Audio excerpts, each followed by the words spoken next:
A yanzu haka da nake kan kawo muku wannan bidiyo, ƙasar Iran na ci gaba da mai da martani wa hare-haren da ƙasar Amurka ta kai mata a daren wannan rana ta Alhamis.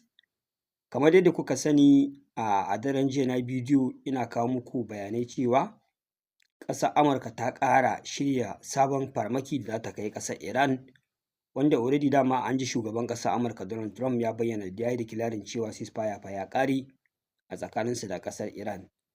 A jiya sun kai hare-hare, ƙasar Iran ta yi musu martani. A yau ma sun ƙara kai sababbin hare-hare a target aƙalla za su kai kusan guda 90, wanda a wannan karo hikimarsu shi ne dukkan wani tsibiri ko birane da suke kusa da Strait of Hormuz da duk inda aka ajiye wani nau'in makami su tabbatar sun lalata shi, ta yadda babu yadda za a yi ƙasar Iran ta ci gaba da riƙe Strait of Hormuz ko ta rufe shi idan yaƙi ya yi escalating ya kai wannan mataki. Wanda wannan shi ne hikimarsu, wato sun kai hari a gurare kamar haka: akwai Bushehr, akwai Chabahar, akwai Bandar Abbas, akwai Sirik, akwai Jaks, akwai Abu Musa Island, wanda waɗannan hare-hare sun ƙazanta matuƙa, har sun lalata wani sashi na wutar lantarki da kuma hallaka mutum ɗaya. Hallau dai ba a kai ga tantance, har ma da gadoji sun lalata gadoji, amma dai kawo ya zuwa yanzu da nake kawo muku wannan labari ba a kai ga tantance iya zurfi da girman ɓarnar da hare-haren ƙasar Amurka suka yi ba a wurare 90 da suka kai hari a wannan dare, wato sabon hari kenan na yau 9 ga watan 7 na shekara ta 2026, wato yau Alhamis kenan.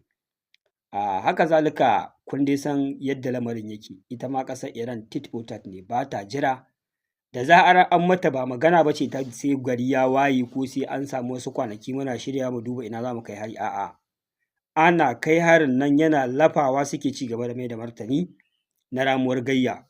Wato wannan yana ɗaya daga cikin abubuwan da baya ma ƙasar Amurka daɗi kenan, domin duka mafi akasari wasu ƙasashe za ku ga idan aka kai hari akan ɗauki kwana ɗaya kwana biyu, musamman wani abin mamaki ma ƙasar Rasha. Ina mamaki zan ga an kai ma ƙasar Rasha hari ta share kwana 3 kwana 4 wai tana shirin za ta mai da martani, kuma sai in ga martanin bai kai zafi ko girman yadda nake tsammani ba.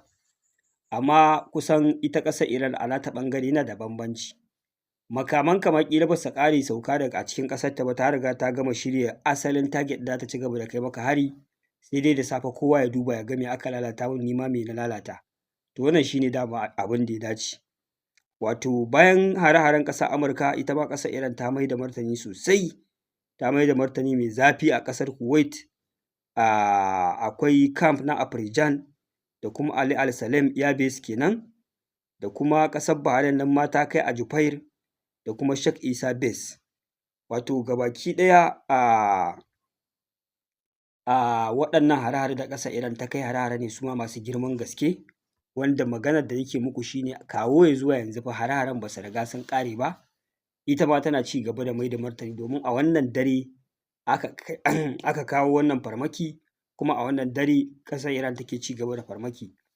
Duk da shugaban ƙasar Amurka yana ikirarin cewa duk lokacin da Iran ta kai masa hari guda ɗaya, su za su maimaita guda 20 a madadin abin da aka kai musu, wanda wannan duk labari ne na ƙanzon kurege. Kafin abubuwa su escalating ne su dame, a fara ganin ɓarna da girman asara ta kai inda ta kai, su ma su fara neman teburin hanyar dawowa kan teburin sulhu. Wannan karon dai kamar da gaske yaƙin zai zafafa, zai yi ƙarfi fiye da yadda al'umma ba sa tsammani, duba da irin hare-haren da ake kaiwa. Hare-haren da ƙasar Amurka ta kai na yau ya fi na jiya girma, ya kuma faɗaɗa zuwa wasu sassa daban-daban na cikin ƙasar Iran.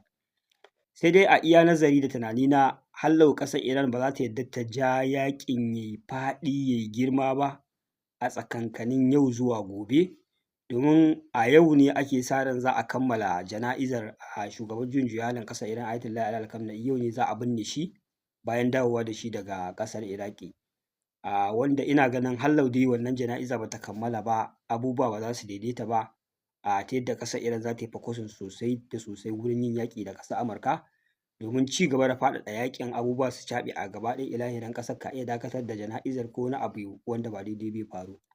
Na fi ganin duk da suna retaliation fa mai zafi, amma ba sa son abin ya escalating ne maybe sai sun kammala wannan jana'iza. Ni fa a nawa hasashe kenan, amma ba wai na ce muku haka tsarin yake ba ko haka abin yake a tabbace ba. Wannan kenan. Wato ƙasar Amurka a wannan karo kamar yadda na gaya muku, shiri ne ta yi na musamman wanda bayan sun je taron NATO summit aka yi shawarwari aka ga cewa gaskiyar magana Amurka ta faɗi warwas a idon duniya, musamman yadda aka yi wannan yaƙi babu nasara, kuma duka muradanta babu ƙwaya ɗaya da ta cimmawa, kama daga kan buɗe ita wannan hanya ta Strait of Hormuz, dakatar da ci gaba da haɓaka makamashin nukiliya, da kuma yarjejeniyar da miƙa wuya ce. Waɗannan ƙungiya ta kafiran duniya kenan, wanda duk wani bala'i da masifa da al'ummar duniya suke ciki su ne nan suke da hannu a ciki. Duk inda ka ji ana yaƙi a faɗin duniya, waɗannan mutanen su suka kai wannan yaƙi. Duk inda ka ji wata musiba ta ɓarke, waɗannan mutane su suka kai wannan musibar, amma fa banda ƙasashensu. Ku lura da kyau, su ƙasashensu suna zaune lafiya, ba a yaƙe-yaƙe, kullum sai dai siyasa da ƙoƙarin kawo wani abu na ci gaba. Sun ƙirƙiri wasanni, sun zuba biliyoyin kuɗaɗe, matasa a ƙasarsu sai dai su je su yi wasanni su samu kuɗi, wasu su yi aikin gwamnati, wasu su yi aikin soja, wasu su shiga harkar siyasa. Amma zai wuya ka ga yau a ce a ƙasashensu akwai wata matsala ta ƙungiyar ta'addanci ko matsala ta fatara da talauci ko matsala ta karatun al'ummar ƙasa. Ina, sun kiyaye wannan. Kakkaf ku kalli ƙasashen Turawan yamma, babu ƙasa ƙwaya ɗaya da ake yaƙi ko take fama da wata matsala ta ta'addanci. Amma sun je sun kai ta'addanci da yaƙe-yaƙe a sauran ƙasashen duniya, sun bar mutane cikin bala'i da masifa, su haɗa maƙoci da maƙoci faɗa, su saida mai da makamai. Wannan shi ne abin da suke, musamman yankin Gabas ta Tsakiya. Ƙasashen Larabawa sun kasa yin hankali, kullum a je a zuga waccan ƙasa, a ba shugaban ƙasar makamai ya yaƙi waccan ƙasar, a je a haɗa waccan ƙasar da waccan ƙasar faɗa, ba su da aiki sai wannan. Yanzu haka ina gaya muku wannan shugaban ƙasar Siriyan akwai abubuwa da dama da nake zargi a kansa, wanda dama already kowa ya riga ya san aiki yake musu. Shi wannan shugaban ƙasar Siriyan Ahmad al-Sharra, ai yana ɗaya daga cikin shugabannin, yana ɗaya daga cikin shugaban ISIS ne, yana ɗaya daga cikin wanda ƙasar Amurka har miliyoyin kuɗaɗe ta sa akan wanda ya kawo mata shi a mace ko a raye, amma yau sai ga shi da taimakon ƙasar Amurka ya zama shugaban ƙasar Siriya. Ku kun san mutumin da yake ruwa ake neman sa ruwa a jallo a kama shi a kashe, yau a ce ƙasar Amurka ta taimake shi ya zama shugaban ƙasa, dole akwai wani aiki da yake mata na musamman, kamar irin aikin da ake zargin shugaban ƙasar Ukraine yana yi, Zelensky, wanda an so a ba shi kwangilar rusa ƙasar Lebanon gabaki ɗaya. Aka ce wai an so a ɗora mai alhakin kawo ƙarshen ƙungiyar Hezbollah, wanda kamar kenan yanzu wata hikima ƙasar Amurka da ƙasar Yahudu suka shirya na su janye daga yaƙin, su tashi yaƙi tsakanin Siriya, Lebanon da Iran. Kun ga waɗannan ƙasashen guda uku sai su fatattaka juna, su tarwatsa kansu kenan. Yaƙi ya ɗauki tsawon shekaru, su ta taimaka ma ƙasar Siriya in ta amince za ta musu wannan aiki. A yi ta ɗauki ba daɗin da ba a san ranar da zai ƙare ba, wannan yaƙi zai ƙare ba. Za a iya ɗaukar shekara 10, shekara 20 ana yaƙi, yadda dai suka saba yi ma ƙasashen Gabas ta Tsakiya. Wato wannan shi ne hikimar da suka so su yi amfani da ita, wanda aka ce shi shugaban ƙasar Siriya ya yi rejected ɗin wannan tayi da aka masa. Ban dai san dalilin da ya sa bai amince da wannan tayi ba, amma dai wannan shi ne target ɗin da suka so su shirya. Yanzu kuma wannan bai yiwu ba, sai suka je a NATO summit suka shirya, suka ga to kawai bari a ƙarasa ƙasar Iran, kamar yadda na muku bayanai a bidiyoyi da suka gabata, cewa fa kawai ba sai an bi matakin sulhu ba. Shawarwari ne daga ƙungiyar NATO da sauran ƙasashen kafiran duniya suka ba wa ƙasar Amurka, kuma aka yi amfani da wannan shawarwari, wanda cikin ƙanƙanin lokaci aka juya akalar yarjejeniyar. A daidai gaɓar da ake ganin ko da za a samu matsala, ba za a iya samun matsala a cikinta ba, domin gaɓa ce da ita ƙasar Iran ta ta'allaka gurin ci gaba da gudanar da jana'izar shugaban juyin juya halin ƙasarta. Ita kuma ƙasar Amurka ana ganin a wannan lokaci ta karkata hankalinta ta tafi can suna tattaunawa a taron NATO da suke yi a Ankara a Turkey, da duba yadda za su yi nasara a kan ƙasar Rasha a yaƙin da ake yi a Ukraine, wanda an sani dama kafin wannan yaƙi gaba ɗaya hankalinsu ya tattara a can ne, kafin wannan yaƙi ya dawo ƙasar Iran, ya dawo nan gaba ɗaya kacokan. Kuma sai ga shi abin mamaki, a lokacin da ake wannan manyan event ɗin guda biyu, waɗannan sun shagala da nasu, waɗannan sun shagala da nasu, aka zo aka lalata wannan yarjejeniya, aka dawo yaƙi ba zato ba tsammani.